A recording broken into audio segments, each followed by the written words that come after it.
কবিতা, শিশুসাহিত্য, প্রবন্ধ ও অনুবাদেও রয়েছে চমৎকারিত্ব ও বিশেষ দক্ষতা। প্রাত্যহিক জীবনের খুঁটিনাটি বিষয় নিয়ে কবিতা রচনায় তার বিশেষ মেধা ও প্রতিভা লক্ষণীয়। ষাটের অত্যন্ত জনপ্রিয় কবি আসাদ চৌধুরীর কবিতা অন্যদের থেকে সম্পূর্ণ আলাদা। নিজস্ব একটা রীতি বা ভঙ্গিতে তিনি কবিতা লিখতে পছন্দ করেন। লোকজ উপাদানকে তার কবিতায় তুলে এনে এমনভাবে স্থাপন করেন, তখন তার কবিতাটি মনে হয় বাংলার শ্যামল প্রান্তরের এক টুকরো ভূমি। ছন্দে, মেজাজে ও বক্তব্যে আসাদ চৌধুরী বরাবর আলাদা ধাঁচের কবি। রাজনীতি, সামাজিক বাস্তবতা, প্রেম, প্রকৃতি, নন্দনতত্ত্ব সবকিছুই তার কবিতায় স্থান পেয়েছে। তবক দেওয়া পান, বৃত্ত নাই, বেসাত নাই, প্রশ্ন নেই, উত্তরে পাহাড়, জলের মধ্যে লেখাজোখা, বৃষ্টির সংসারে আমি কেউ নই তার উল্লেখযোগ্য কাব্যগ্রন্থ। কাজের স্বীকৃতি হিসেবে পেয়েছেন বাংলা একাডেমি পুরস্কার সহ বহু পুরস্কার।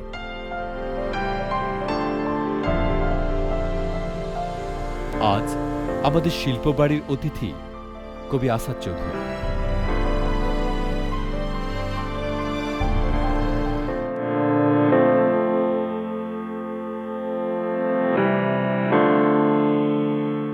সুধী দর্শক, আপনারা দেখছেন শিল্পবাড়ি। শিল্পবাড়ি পরিবেশিত হচ্ছে দর্জিবাড়ির সৌজন্যে। আর আজকে শিল্পবাড়িতে যিনি উপস্থিত আছেন তিনি নিজেই টেলিভিশনের পর্দার এক রঙিন মানুষ। নাম বললে তো আপনারা অনিবার্যভাবে অনুধাবন করবেন এবং আন্তরিকভাবে গ্রহণ করবেন। তিনি আসাদ চৌধুরী। আজ আসাদ চৌধুরীকে আমরা গল্পকার আসাদ চৌধুরী হিসেবে আপনাদের সঙ্গে পরিচয় করিয়ে দেব। গল্পকার আসাদ চৌধুরী, আপনি কেমন আছেন? খারাপ না, মুঠো একটু কি অন্যরকম লাগছে যে গল্পকার আসাদ চৌধুরী? মুঠো না, কারণ আপনি জানেন যে আপনি গল্প লেখেন। লিখতাম আর কি। আসাদ ভাই, এর আগে আপনার সঙ্গে আরেকটু পরিচয় করিয়ে দিই। আমাদের আজকের আমাদের এই অনুষ্ঠান একটু অন্যরকম। আপনার সঙ্গে কথা বলবো, সঙ্গে সঙ্গে আপনার ছবি আঁকবেন শাহজাহান আহমেদ বিকাশ। ইনি চারুকলা থেকে পাশ করেছেন এবং তিনি ইউডার চারুকলা ডিপার্টমেন্টের চেয়ারম্যানের দায়িত্ব পালন করেছেন। আপনার গল্প লেখাটা কবে শুরু হয়েছিল? কিভাবে, ইচ্ছা করে না ইচ্ছার বিরুদ্ধে কেউ জোর করেছিল? না, জোর। আমার কোনো গল্পই আমার প্রাণের তাগিদে লেখা না, একটি গল্পও না। আমাদের বন্ধু ছিলেন, বন্ধু আসলে আখতার উজমান ইলিয়াসের ছাত্র ছিলেন ফিরোজ, শাকের চৌধুরী নামে লিখতেন, মারা গেছেন। ওর আর একটি ছাত্র ছিল কায়েস আহমেদ, তিনিও খুব ভালো গল্প লিখতেন। আর একটা ছাত্র ছিল বিপ্লব দাস। এরা সব তার ছাত্র। তো শাকের তখন একটা ছোট গল্প কাগজের সঙ্গে কাজ করতেন, এমনি শখের কাজ। ওদের একটা ফার্মেসি ছিল ফরাসগঞ্জে, প্রায় আড্ডা মারতাম। আমার কাছে অনর্গল গল্প যাচ্ছে, রেগে মেগে কোনো মতো একটা গল্প লিখলাম, দিয়ে দিলাম। দেওয়ার পর আমি একটা বাঁচলাম। গল্পটা যখন শেষ হলো মনে হয় যেন মহাসমুদ্র পেরিয়ে এলাম। তো এই আর কি শুরু। এই গল্পটা যখন ছাপা হলো, পড়েছে তো পাঠকেরা, কি বলেছিল? এটা ইলিয়াসের খুব ভালো লেগেছিল, আখতার উজমান ইলিয়াসে উৎসাহিত করেনি তা না। ইলিয়াস বেশ কয়েকবার আমাকে লিখতে বলেছেন। অন্যান্যরা খুব খুশি হয়েছিল। গল্পটা ভালো লেগেছে তা না, আমি ট্র্যাক চেঞ্জ করছি, দেখি নতুন কি করে, এরকম একটা ব্যাপার ছিল। আমার সম্পর্কে যে একটু আশাবাদী, আমার সম্পর্কে বন্ধুরা আগাগোড়া আশাবাদী এবং ভুল আশা করেন আর কি, এইটাই যা দুঃখজনক। তো আমি গল্পটা শেষ করলাম এবং তারপর তো দীর্ঘদিন লিখিনি। এর পরের গল্প সম্ভবত কমলা রঙের রোদ, আমি যদি ভুল না করে থাকি। এটা লাইনটা নিয়েছি আমি জীবন দাসের কবিতা থেকে এবং একেবারে অভিজ্ঞতার কাছাকাছি থেকে নেওয়া গল্পটা। শুধুমাত্র শেষ দৃশ্যটা একটুখানি চেঞ্জ করেছি আমি। তাহলে আমি যদি আপনার ট্রানজিস্টর গল্পটার কথা বলি, আপনি কি বলবেন? এটা একেবারে বাস্তব জীবন থেকে নেওয়া, একেবারেই বাস্তব জীবন থেকে নেওয়া। ওই মেয়েটার নামও একেবারে পাশের বাসার মেয়ে, একেবারেই পাশের বাসার মেয়ে, তার কাছ থেকে নেওয়া। কবিতার সঙ্গে কিভাবে আপনার সংযোগ হলো? আপনি কিভাবে, কখন ভাবলেন যে আসাদ চৌধুরীর মধ্যে একটা কবি? আমি কবি কিংবা গল্পকার কোনোটাই আমি ভাবি না, ফ্র্যাঙ্কলি স্পিকিং, একেবারে ফ্র্যাঙ্কলি বলি।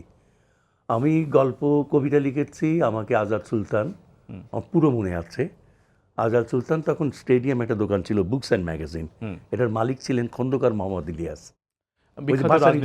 হ্যাঁ, ভাষণে যখন ইউরোপে লিখেছেন, ওইটাই আমার কাছে খুব প্রিয় বই, আমার খুব প্রিয় বই এটা। তো সুলতান ভাই তার একটা লাইব্রেরি ছিল বরিশালে, এমদাদিয়া লাইব্রেরি, অধিকাংশ মাদ্রাসার বই, ধর্মীয় পুস্তক। কিন্তু তিনি এই রাশিয়ান বইগুলো রাখতেন আচ্ছা। এবং নজরুল, সুভাষ মুখোপাধ্যায় এদের কবিতার বই রাখতেন। এবং আমি কোনো কোনো বই কিনেছি, আমার মনে আছে। তো উনি জানেন আমি কবিতা পড়ি। আমি কবিতা আমার একটিও তিনি পড়েননি। হঠাৎ করে আমাকে বললেন, এই প্যাট্রিস লুমুম্বা মারা গেছে, কবিতার দাও একটা। কে মারা গেছে? Patrice Lumumba, Congo. আচ্ছা, কঙ্গোর নেতা, হ্যাঁ, জাতীয়তাবাদী নেতা। তা আমি খুব উত্তেজিত হলাম যে আমি দেবো, অ্যাজ ইফ আমি অনেক কবিতা লিখি। এবং যথারীতি 3টা কাগজ, তিস্তা তো না, 3টা কাগজ, আর পকেটে পাইলট না জানি কি একটা কলম ছিল, পাইলটই ছিল বোধহয়, ওটা দিয়ে আমি ওই যে রেস্টুরেন্টে আমি লিখলাম, আমি দিয়েছি সুলতান ভাইকে। এমন সময় ভদ্রলোক এলেন, পাজামা শার্ট গায়ে, চাদর গায়ে, খদ্দর একটা চাদর এইভাবে ঝোলানো উত্তরীয় স্টাইলে। তিনি তার হাতে দিলেন, উনি এটা কিছু না বলে পরে পকেটে করে নিয়ে চলে যাচ্ছেন। আমি তাকিয়ে আছি, উনি চলে যাওয়ার পর আমাকে বলে, জানো কে? আমি কি, না তো, রণেশ দাশগুপ্ত। আমার তো বুক কাঁপা শুরু হয়েছে। এবং পরদিনই সকালবেলা রুমমেট ধাক্কা দিয়ে তুলছে আমাকে, ও মিয়া ওঠেন, কী ব্যাপার? যে আপনার তো কবিতা ছাপা হয়েছে। দেখি এডিটোরিয়াল পৃষ্ঠায়, সাহিত্য পৃষ্ঠা আগেই ছাপা হয়ে গেছে, এডিটোরিয়াল পেজটা বাকি ছিল, সেখানে পোস্ট এডিটোরিয়াল তুলে দিয়ে, সাইন আর্টিকেল তুলে দিয়ে আমার কবিতা চেপে দিয়েছেন। এবং আমি রাতারাতি পরিচিতি পেয়ে গেলাম। রফিক আজাদ, তখন আমি আসাদুল ইসলাম চৌধুরী। আসাদ, ইয়াস। হ্যাঁ, প্রথম সংখ্যা লেখা চাইলো, এমনভাবে লেখা চাইলো যে আমি কত লিখি। আসলে লেখা দেন তো, আমি লিখে দিয়ে দিলাম একটা, ছাপা হয়ে গেল। আসাদ চৌধুরী নামে? না, আসাদুল ইসলাম চৌধুরী। আচ্ছা, আসাদুল ইসলাম চৌধুরী পরে। হ্যাঁ, এর পরের কবিতায় আসাদ চৌধুরী। রফিক ভাই করে দিলেন? হ্যাঁ, আমি জিজ্ঞেসও করলো না, কিছু করলো না। আব্বা ক্ষুব্ধ হয়েছিলেন, একটু কষ্ট পেয়েছিলেন, তার কারণ আসাদ আমার নানার নাম, আর ইসলাম হচ্ছে আমার দাদার নাম। আচ্ছা। আসাদুল ইসলাম ওই মিলেমিশে রাখা। তো যাই হোক, নাম হয়ে গেল। আপনার বইটা বোধহয় প্রথম বই তবক দেপান বেরিয়েছে অনেক পরে, 75। হ্যাঁ, আমার ততদিনে আমি অন্যদের বই বের করেছি। আমি আচ্ছা, অন্যদের বই 63তেই বেরিয়ে গেল লোকলোকান্তর, আল মাহমুদের প্রথম বই। আচ্ছা, ওখানেও আপনি ছিলেন? হ্যাঁ, অবশ্যই।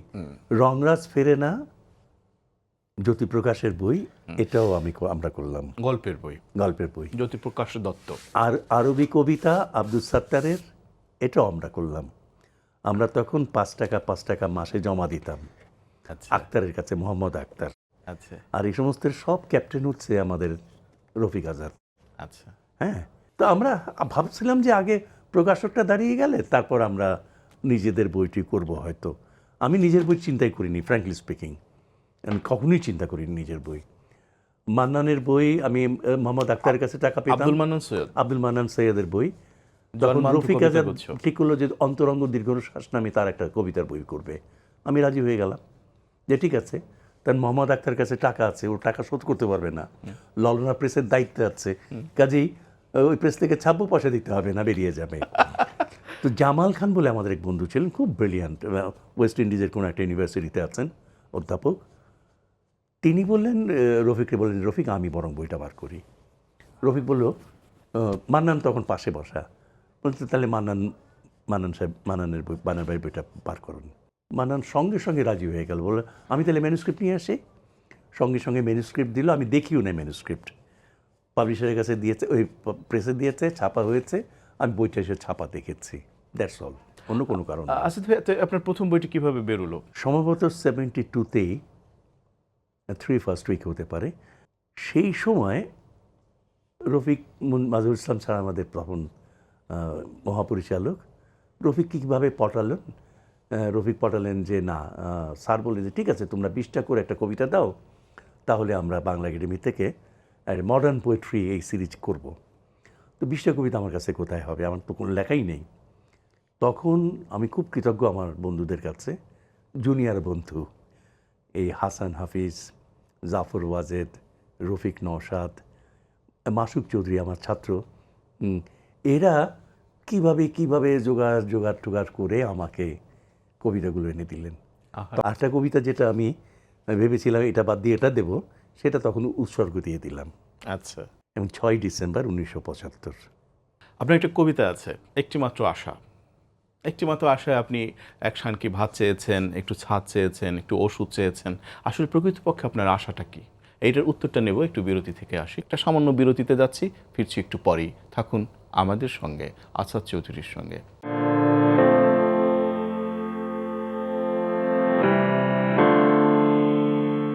শুধু দর্শক, ছুটিটা শেষ হয়ে গেল, ফিরে এলাম আবার শিল্প বাড়িতে আসাদ চৌধুরীর কাছে। আসাদ ভাই, যে আশার কথা বলছিলাম, আসলে আপনি কি চাচ্ছিলেন? না, কিসের আশা করছেন? এটা হচ্ছে আমার ছোটোবেলা থেকে আমার দেখে আসছি, এবং এটা এখনও দেখতেই হয় যে এক দলের প্রচুর আছে আর এক দলের কিছুই নেই, খাবারও জোটে না। বর্তমানে অবস্থা একটু ভিন্ন। এখন অন্তত গ্রামীণ অর্থনীতিতেও কিছুটা সচ্ছলতার চেহারা দেখা দিচ্ছে। কিন্তু আমাদের সময়ে আমি যখন লিখি, এই সমস্ত লেখা যখন লিখি, তখনও না খেয়ে পড়ে থাকা মানুষ আমি অনেক দেখেছি। আমার স্বপ্ন হচ্ছে একটাই, আর কিছু না, যে শুধু বাংলাদেশে না, পৃথিবীর যে কোনো জায়গায় মানুষ একটু সম্মান নিয়ে বাঁচবে, মর্যাদা নিয়ে বাঁচবে, সে হিন্দু, বৌদ্ধ, খ্রিস্টান যেই হোক। আচ্ছা ভাই, আপনার সঙ্গে কথা বলছিলাম আপনার গল্প নিয়ে। পরশু রাতে আপনার গল্পের বইটা পড়া শুরু করলাম। আপনি বিশ্বাস করেন, আমি আজান দেওয়া পর্যন্ত আপনার সমস্ত গল্প কাটা আমাকে পড়তে আপনি বাধ্য করেছেন। এবং ওই রাতে আপনার আরেকটা জিনিস পড়ে ফেলছি, সেটা হচ্ছে নাসিরউদ্দিন হোজ্জা। এই দুটো জিনিস এক রাতে পড়েছি। হ্যাঁ। নাসিরউদ্দিন হোজ্জার এইরকম একটি জীবন, এবং কি অসাধারণ জীবন, এটাকে অনুলিখন করে আপনি একটা অসাধারণ কাজ করেছেন। কিন্তু কিভাবে পেলেন আপনি এটা? অনেক বই আছে নাসিরউদ্দিন হোজ্জার, কিন্তু এই গল্পটা আমি কোথাও পাইনি। আমিও পাইনি এর আগে। আমি যখন এটা পেলাম তখন আমি অলরেডি প্লেনে জার্মানিতে যাচ্ছি। আচ্ছা। আউসবুর্গকে দাওয়াত আসছে কবিতা পড়ার, আউসবুর্গে যাব। তো আমি আউসবুর্গে গিয়ে আমার বোনের বাসায় উঠলাম, খালাতো বোনের বাসায়, মামাতো বোনের বাসায়। তারপর দিকে অফুরন্ত সময়, ওই জামাই যদি কোথাও নিয়ে যাওয়া হয়, আর না তো আমি যেতে পারি না। তারপর কি করব, একটা কাগজ খাতা টাতা কিনে লেখা শুরু করে দিলাম, হয়ে গেল। চমৎকার একটা কাজ করেছে। হ্যাঁ, আমার আগ্রহ কিন্তু ওই জায়গায় শুরু না। আমার আগ্রহ হচ্ছে আমাদের দেশে বিজ্ঞান মনস্কতা বাড়ুক যাতে। আমি এই জন্য লুই পাস্তুরের জীবনী লিখেছি। আমি পেইন্টার্সদের পরে আমি মাইকেল অ্যাঞ্জেলো লিখেছি, তারপরে রাফায়েল লিখেছি। আমার খুবই ইচ্ছা লিওনার্দো দা ভিঞ্চির উপর লেখা, এটা হয়ে ওঠেনি। তারপরে আমি জয়নুলাবদিন সম্পর্কে লিখেছি, অবনীন্দ্রনাথ ঠাকুরের পেন্টিংয়ের উপর লিখেছি আমি। আমার জীবনের প্রথম বই হচ্ছে সংগ্রামী নায়ক বঙ্গবন্ধু। এটার কারণটাই হচ্ছে স্কুল লেভেলের ছাত্রদেরকে দেওয়া। এটা বঙ্গবন্ধু জীবিত অবস্থায় লেখা, বাংলা একাডেমি বের করলো, পরে তার মৃত্যুর পরে এগুলি তো আর পাতেই পাওয়া গেল না কোনো। আমিও আর চোখে দেখলাম না। দীর্ঘদিন পরে আর্কাইভ থেকে বইটা সংগ্রহ করে একটা পাবলিশারকে দিয়েছিলাম। আমার দ্বিতীয় সিরিয়াস বই হচ্ছে বাংলাদেশের মুক্তিযুদ্ধ। এটা মনজুরে মাওলা তখন মহাপরিচালক এবং শামসুজ্জামান খান, তাদের নির্দেশে চাপে মাত্র একদিন একদিন ছুটি নিয়েছিলাম বইটা লেখার, একদিন কি দুদিন। কিন্তু বঙ্গবন্ধুর জীবনী লেখার জন্য আমি একদিনও ছুটি নিইনি। ওটা ছিল মাজরুল ইসলাম সাহেবের চাপে। এই বঙ্গবন্ধুর সংগ্রামী নায়ক বঙ্গবন্ধু উনি নিহত হওয়ার পর আপনার এই বইটা প্রকাশনা নিয়ে একটা কথা উঠেছিল, একটা ঘটনা আছে, এটা একটু বলেন। না, এটা তার আগেই বইটা যখন বেরোয় তখন তো আমার ঘরে টেলিভিশন নেই, অনেক দাম ছিল টেলিভিশন কিনেছি অনেক পরে, অলিম্পিক খেলার সময় কিনেছিলাম। বন্ধুদের কাছে শুনেছি। ওই বইটা যখন তার কাছে দেওয়া হলো, নীলিমা আপা তখন প্রধান, নীলিমা ইব্রাহিম, মাজরুল ইসলাম সাহেব তখন ভাইস চ্যান্সেলর, জয়েন করেছেন রাজশাহী বিশ্ববিদ্যালয়ে। জিল্লুরের কাছ থেকে শোনা, জিল্লু এখনও বোধহয় দিনাজপুরেই আছেন। বঙ্গবন্ধু কতক্ষণ পরপরই ওই বইটা হাতে নেন। সংগ্রামী নায়ক বইটার নামটা বোধহয় তার পছন্দ হয়েছিল। হাশিম খানের প্রচ্ছদ ছিল, প্রথম প্রচ্ছদটা ছিল ব্লকে, পরের প্রচ্ছদটাই তিনি অফসেটে করলেন। ব্লকেটা আমার সবচেয়ে ভালো ছিল, কিন্তু ওইটা কীভাবে পছন্দ করেনি, অনেকে বাতিল করলো। উনি দেখলেন, এবং তারপরে কিন্তু আর এটা না। তারপরে আমাদের এখানে যে বঙ্গবন্ধুর নামে অনেকগুলি প্রতিষ্ঠান আছে, তো এক প্রতিষ্ঠানের হর্তাকর্তারা ডাকলেন, আমাকে বললেন যে বইটা দেন। আমি কি নেন, বুঝে টাকা পয়সা কিছু লাগবে না, আপনারা ছাপেন বইটা। তারা দিতে চাইলো একটা প্রকাশনী সংস্থাকে, আমি নাম বলবো না। তিনি আমাকে বললেন, দেন বইটা দেন। আপনি আমাকে কত দেবেন, আপনি কি বিনা পয়সা দেবেন? বলছে না, কষে নেবেন। তাহলে আমাকে কত পার্সেন্ট করে দিচ্ছেন? আমি কি আপনার সঙ্গে যখন কথা বলবো পাবলিশারের সঙ্গে, তখন একেবারে বাণিজ্যিক সম্পর্ক। নিশ্চয়ই। আর যদি ওরা করেন, আমি একটি পয়সাও নেব না। পরে যখন এটা আমার কাছে খুব খারাপ লেগেছে, বাংলাদেশ সরকার এই বইটা যখন 20,000 কপি না 30,000 কপি কিনবে, কম্পোজ হয়ে গেছে, শেষ পৃষ্ঠাটা দেখে তখন মন্ত্রী ছিলেন এই সরকারের না, অন্য দলের মন্ত্রী ছিলেন, তিনি বইটা দেখে শেষ পৃষ্ঠাটা ছিঁড়ে ফেলার প্রস্তাব দিলেন। আমি রাজি হলাম না। তিনি প্রস্তাব দেননি, দিয়েছে আমাদের বাংলা একাডেমির এক লোক, যে আসাদ ভাই পৃষ্ঠাটা ছিঁড়ে কিছু ম্যানেজ করে 2টা লাইন লিখে দেন না। I am the last man. Transistor গল্পটা বলছিলাম, ওইটা একটু জানতে চাই। না, ওটাও তো আর কিচ্ছু না। আমরা তো এটা তো এখনকার ছেলেমেয়েরা তো জানে না, বুঝবে না। আমরা অনুরোধের আসর কলকাতার দুপুরের দিকে হতো, শনি রবিবার দিন। আমরা যদি গ্রামে থাকতাম, আমি 1.5 মাইল 2 মাইল হেঁটে আমরা যেতাম এই ট্রানজিস্টারে অনুরোধের আসর শোনার জন্যে, সুগম সঙ্গীত শোনার জন্যে। আর ঢাকায় থাকলে তো আমরা রেডিও সিলন শুনতামই। হ্যাঁ, তো এই ট্রানজিস্টার একটা কেনা হলো, আর সেটাও অনেক টিয়ে করে, তারপরে এটা একসময় বিক্রি করে দিতে হলো স্রেফ 20 টাকার জন্য। হ্যাঁ, টাকার জন্য আর কি।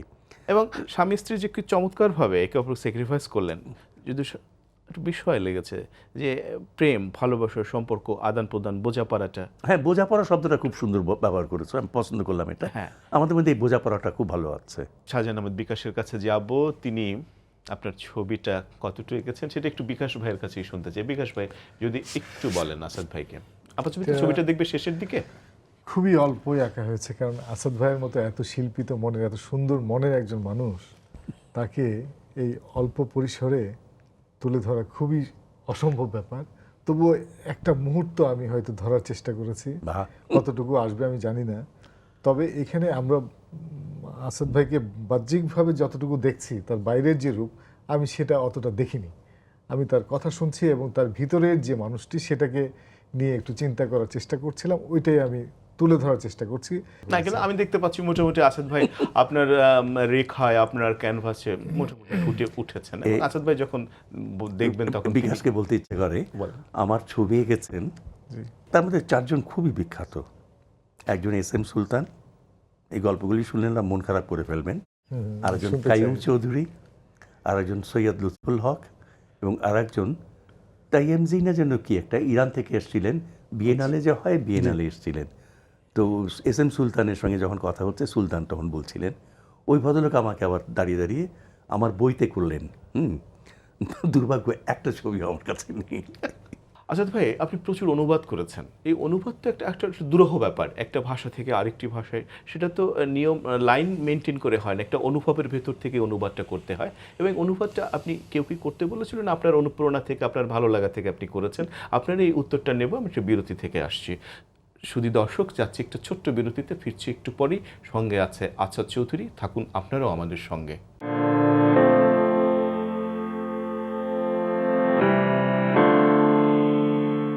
শুধু দর্শক, ফিরে এলাম আবার আমাদের শিল্পবাড়িতে। শিল্পবাড়ি পরিবেশিত হচ্ছে দর্জিবাড়ির সৌজন্যে, আর আমাদের সঙ্গে আছেন আসাদ চৌধুরী। রঙিন একজন মানুষ, উজ্জ্বল মানুষ, গল্পে, কবিতায়, গানে, সব জায়গায়, এমনকি বৈঠকে, আড্ডায়, পান খায় তো বটেই। আসাদ ভাই, প্রশ্ন করেছিলাম আপনাকে, একটু যদি উত্তরটা দিতেন। অনুবাদের ব্যাপারটা আমি ঠিক জানি না, তা আমার নিজের যেটা মনে হয়, কি মনে হয় যে অনেক সময় মানুষ স্মাগলিং করে কোনটা, যেটার প্রোডাকশন হয় না, অথবা প্রোডাকশন হয় দাম বেশি পড়ে, বাড়িতে আনলে সস্তা হয়, সেগুলো অনুবাদের ক্ষেত্রেও আমার মনে হয়েছে যে চিন্তাগুলো আমাদের নেই, সেই চিন্তাগুলো আমি হাওলাত করছি। তো অনুবাদ আমি ইংরেজি থেকেই প্রধানত করি। আমি ইংরেজি ভালো জানি না একটা, কিন্তু এই জন্য ডিকশনারি আমার সঙ্গে থাকে, এবং ডিকশনারির অবস্থা গীতবিতানের মতো, এত ব্যবহার করি যে ওটা পৃষ্ঠা ছিঁড়ে যায় আর কি। তারপরে একটু সামান্য উর্দু জানি, টুটাফাটা উর্দু, তাও আবার ডিকশনারি। প্রচুর উর্দু অনুবাদ করেছেন? হ্যাঁ, উর্দু অনুবাদ করেছি বাংলাদেশের। আমার একটা ধারণা হয়েছিল যে এগুলি বলতে খুব কষ্ট লাগে। সৈয়দ ইউসুফ হাসান, দেখেন, যার জন্য বঙ্গবন্ধু প্লেন রেডি করালেন এবং তাকে নিয়ে গেলেন, যেই সৈয়দ ইউসুফ হাসান 22শে ফেব্রুয়ারি তুলারাম কলেজে অ্যারেস্ট হয়েছেন, সেই সৈয়দ ইউসুফ হাসান আজ পর্যন্ত 21শে পদক পেল না, স্বাধীনতা পদক পেল না। অন্য কোনো সম্মান পেল না বাংলাদেশে। শুধু বিহারি হওয়ার কারণে। হ্যাঁ, নওশাদ নুরি যিনি 6 দফার অনুবাদক করলেন, তেরে নাজাত মেরি নাজাত, সানুকাত সানুকাত, যিনি বাংলাদেশ স্বাধীন হওয়ার পর বঙ্গবন্ধু বলে যে তুই বার কর পত্রিকাটা, আবার বল যে বঙ্গবন্ধুর সময় আসেনি, একটু অপেক্ষা করেন, একটু ধৈর্য ধরেন। তখন তিনি না খেয়ে থাকার মতো অবস্থা, চাকরি বাকরি নাই, কিচ্ছু নাই। আহমেদ ইলিয়াস এত ভালো কবি, তিনি তখন টিউশনি করছেন, এটা করছেন সেটা করছেন। এরা কি চিন্তা করছে আমার জানার উদ্দেশ্য ছিল আর কিচ্ছু না। এরা কি চিন্তা করছে কবিতায়, আমি তখন কবিতাগুলো অনুবাদ করি এদেরই সাহায্যে অনুবাদ করি। বিশেষ করে এখন করি তো শামীম জামান ভি আরেকজন কবি, আমি বেতারে চাকরি করতেন একসময়। হ্যাঁ, আমি তাদের সঙ্গে বসে বসে খাস অনুবাদ করি। এই উর্দু কবিদের করতে গিয়ে আমি আহসান আহমদ আশকের মতো লোক পেলাম, ভাবা যায়। আহসান আহমদ আশকের একটা কবিতা, আমি জাস্ট জিসটা বলছি। বলুন।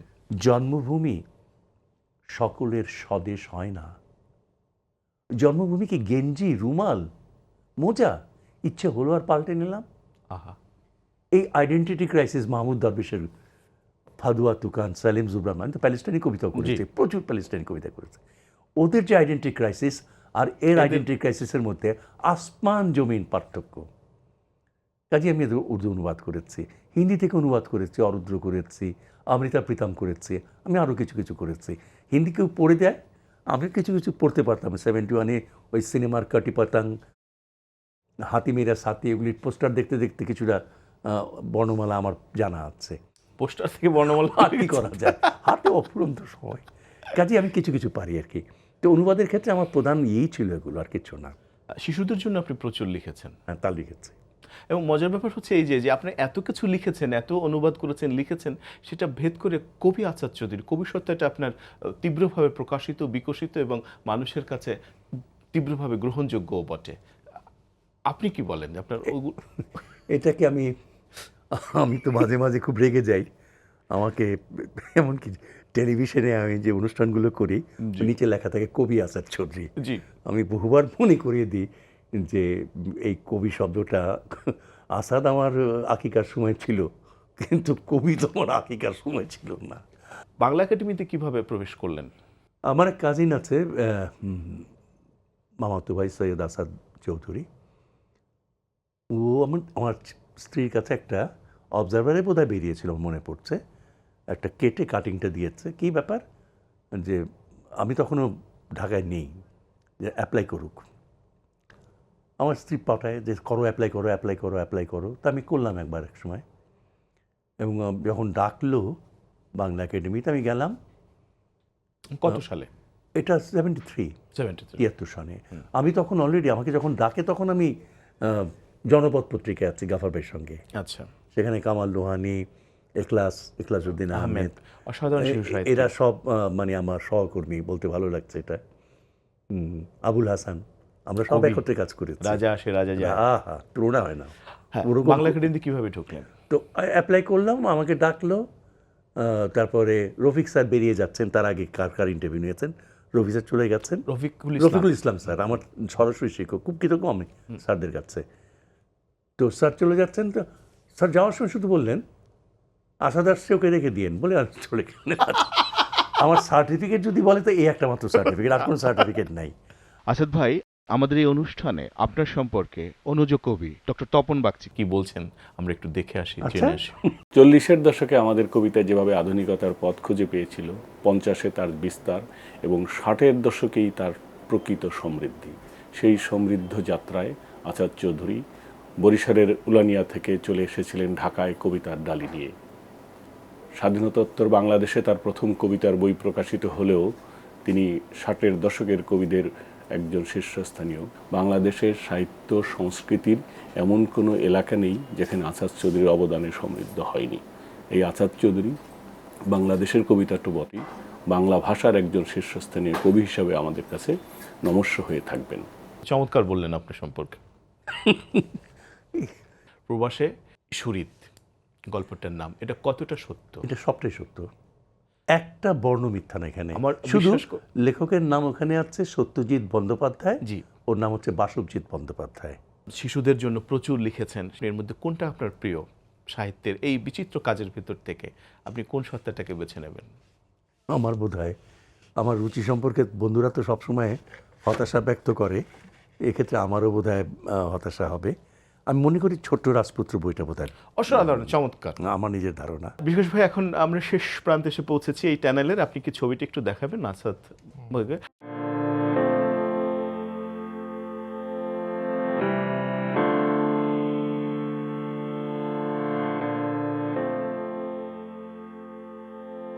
শুধু দর্শক, দর্জিবাড়ির সৌজন্যে শিল্পবাড়ি অনুষ্ঠান আজকের মতো এখানেই শেষ হলো। আমাদের সঙ্গে আজকে ছিলেন মঞ্চে আলোকিত করে, পর্দা উজ্জ্বল করে আসাদ চৌধুরী। আগামী অনুষ্ঠানে এমনিকার উজ্জ্বল মানুষকে নিয়ে আবার আপনাদের সঙ্গে দেখা হবে। ততক্ষণ পর্যন্ত সবার জন্যে শুভকামনা।